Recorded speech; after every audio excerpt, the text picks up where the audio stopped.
بسم اللہ الرحمن الرحیم۔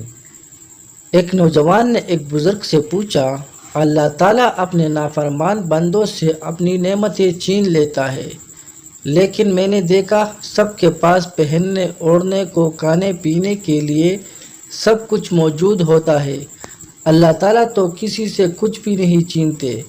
بزرگ مسکرائے اور پوچھا، کیا تمہاری نماز میں خشوع و خضوع ہے؟ نوجوان بولا، نہیں۔ کیا قرآن کی تلاوت کرتے وقت لذت محسوس ہوتی ہے؟ نوجوان بولا، نہیں۔ کیا 5 وقت کی نماز پابندی سے پڑھتے ہو؟ نوجوان بولا، نہیں۔ کیا نیکی کرنے کی طرف دھیان جاتا ہے؟ نوجوان بولا، نہیں۔ کیا زبان اللہ کے ذکر کی عادی ہے؟ نوجوان بولا، نہیں۔ تب بزرگ نے جواب دیا، یہی اللہ کی وہ نعمتیں ہیں جنہیں وہ اپنے نافرمان بندوں سے چھین لیتا ہے۔